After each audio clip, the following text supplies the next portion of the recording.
Zohran Mamdani is officially the mayor of New York City.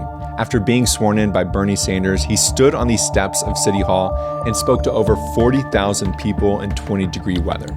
On this channel, we've analyzed some of Mamdani's greatest moments, from his viral victory speech to his Oval Office meeting with Donald Trump, and this inaugural address is another one to add to that list. We are going to look at his 4,500 words in less than 25 minutes.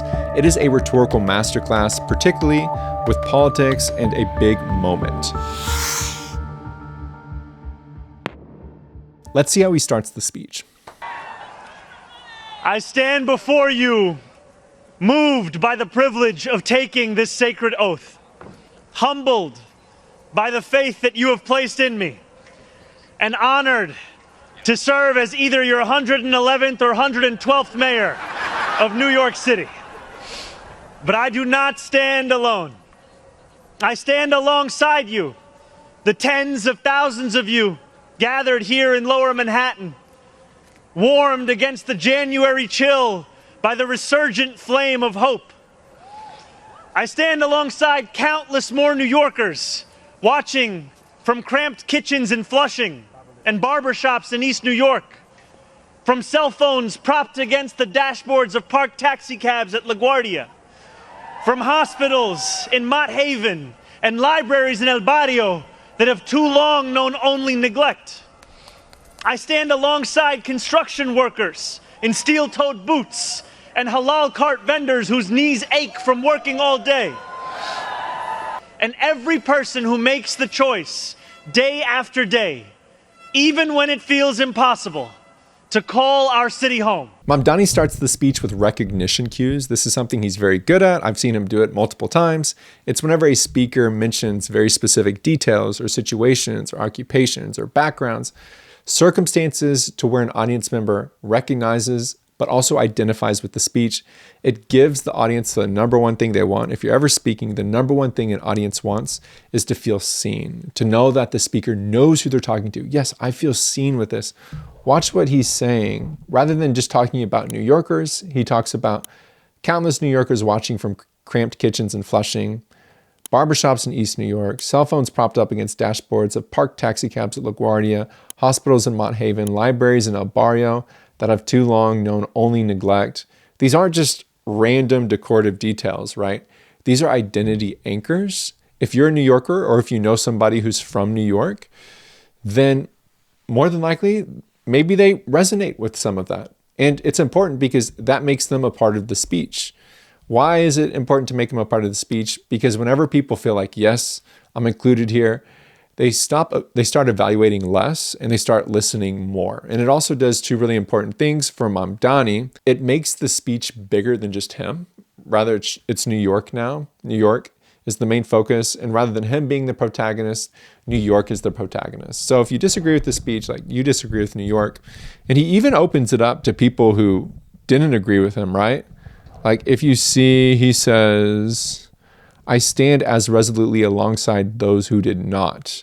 So this is strategic of widening the circle before the argument even starts. Like, hey, I understand you may have some disagreement. I understand you may not have voted for me, but listen, I'm here for all of New York, and that's going to be the focus of the speech.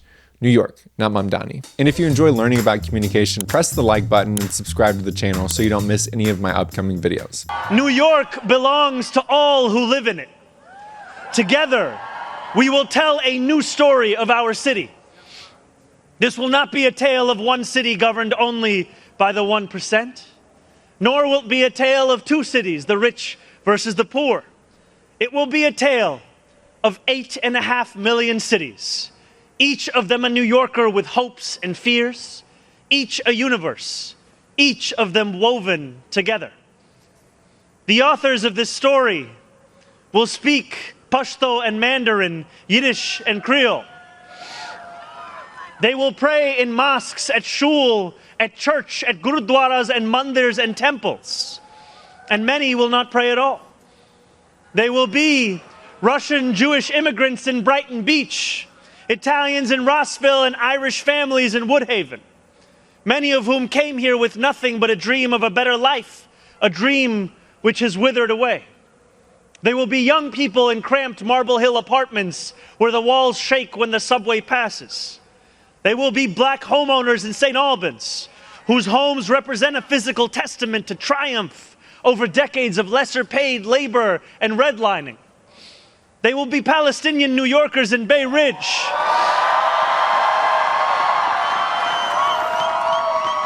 who will no longer have to contend with a politics that speaks of universalism and then makes them the exception. One of the biggest things that surprises me about this speech is the lack of technical density. And what I mean by that is oftentimes you'll see politicians in big moments with prepared speeches, which this is a prepared speech. You can see the different teleprompters. He's not free-flowing this. What they do is they show up with statistics, with bar graphs or line graphs, percentages, a ton of numbers. And they stack the logos, ethos, logos, pathos, the logos, the logical. They stack that up with a lot of numbers to be able to persuade their audience certain results. Like the last analysis I did was over Trump's primetime address, and he showed up with bar graphs and line graphs and numbers and images, a whole bunch of visual persuasion with all of the different numbers to be able to lead his audience a certain place. This speech has zero of that. The numbers he uses, he says, I'm either the 111th or 112th mayor. He says coffee's $9 a cup, but he does that as a joke. And then he uses a couple numbers talking about specific parts of New York. But other than that, there's no technical density. But what there is there's so much narrative density. So this is a good progression from talking about recognition cues, because narrative density is whenever you cram a whole bunch of specific places, people, circumstances into a short period of time, and you are on rapid, on turbo, being able to relate to your whole audience, rather than saying, hey, I am speaking and I am leading for everyone. You are specifically naming who everyone is. But there's one reason why this works for Mamdani. The other thing that he's really good at, and I would say one of his superpowers whenever it comes to speaking, is his rhythm and his delivery. Watch a few of these clips to where he's going through lists of things, but he uses this certain rhythm to make the audience pay better attention, and then to also make it feel like there's this cycle, there's this lull, there's this rhythm that we hop into. For much of our history, the response from City Hall has been simple. It belongs only to the wealthy and well-connected, those who never strain to capture the attention of those in power. Working people have reckoned with the consequences. Crowded classrooms and public housing developments where the elevators sit out of orders. Roads littered with potholes and buses that arrive half an hour late, if at all. Wages that do not rise and corporations that rip off consumers and employees alike. And still, there have been brief, fleeting moments where the equation changed. For too long, those fluent in the good grammar of civility have deployed decorum to mask agendas of cruelty. Many of these people have been betrayed by the established order. But in our administration, their needs will be met. Their hopes and dreams and interests will be reflected transparently in government. They will shape our future. And if for too long these communities have existed as distinct from one another, we will draw this city closer together. We will replace the frigidity of rugged individualism with the warmth of collectivism. If our campaign demonstrated that the people of New York yearn for solidarity, then let this government foster it. Because no matter what you eat, how you pray, or where you come from, the words that most define us are the two we all share: New Yorkers. We're getting a little technical here, but I do think it's important because one of the biggest components of high quality public speaking is attention management.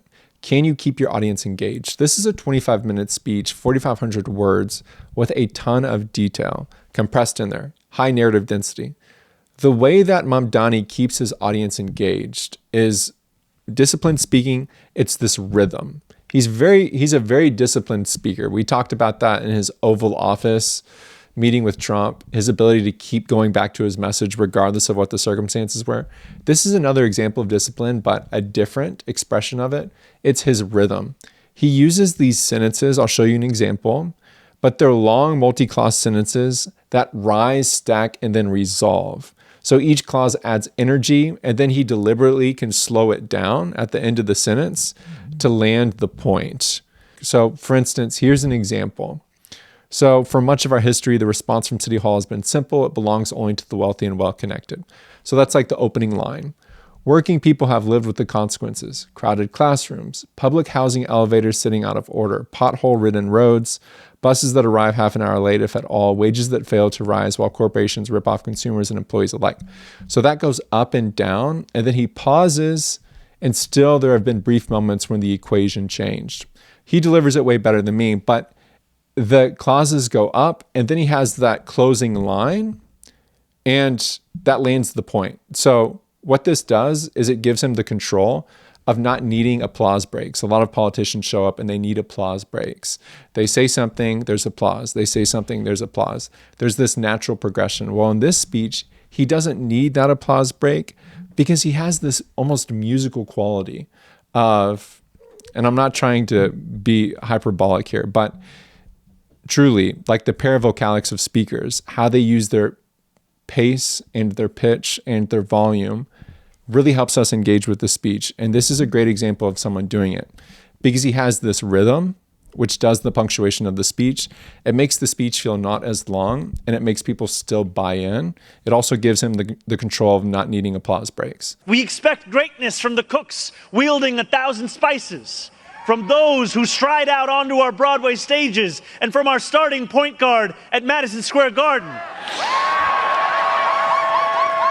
This is the one moment where he breaks the nonverbal baseline of the whole speech. It's a 25-minute speech, and this is the only unique gesture, which I thought was surprising. There could be a few reasons behind this. One, maybe it's intentional. Maybe he wants the words to do the work for his speech. He doesn't want gestures to distract his audience from the verbal track of his speech. That's one thing. Maybe he is wanting to seem a bit more controlled, person of composure, like, hey, I'm being serious here. I'm ready to lead, and wanting to exercise restraint. So then whenever he does break out that one gesture, it pops even more because it deviates from the baseline. And the gesture is Jalen Brunson, the starting point guard for the New York Knicks. Whenever he hits the three, he does that gesture, right? Maybe it's that. Or maybe it's so cold that he's just trying to get to the very end and not freeze. So he's just focused on delivering his speech and reading the teleprompter.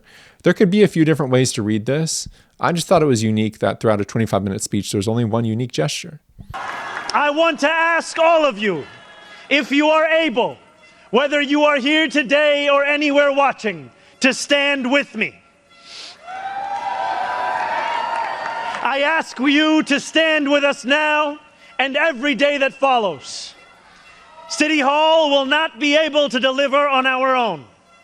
And while we will encourage New Yorkers to demand more from those with the great privilege of serving them, we will encourage you to demand more of yourselves as well. The movement we began over a year ago did not end with our election. It will not end this afternoon. It lives on with every battle we will fight together. Every blizzard and flood we withstand together. Every moment of fiscal challenge we overcome with ambition, not austerity, together. Every way we pursue change in working people's interests rather than at their expense, together. The work continues. The work endures. The work, my friends, has only just begun. Thank you. Oftentimes people end political speeches by saying thank you. Thank you to New York. Thank you to the predecessor. Thank you to my team. But rather, this is a different ending. He's not saying thank you. He's saying, hey, now that I've recognized you, now that I've spoken directly to you, I need you to be a part of this cause. He's redirecting the energy from the stage to the audience. He says, stand with me. And he closes with this repetition. The work continues. The work endures. The work has only just begun. And that fits the entire structure of the speech. He starts the speech by saying he doesn't stand alone, and then he ends the speech by proving it, right? Everybody else is standing with him. This is an incredible speech. If you enjoyed this breakdown, I'd love for you to like this video, subscribe to the channel, and you can check out my other Zohran Mamdani analyses, or if you're interested, look at some other stuff. I got a lot of different videos on my channel. Remember, life is better when you talk to people, and I'll be back next week with another analysis. I'll see you next time.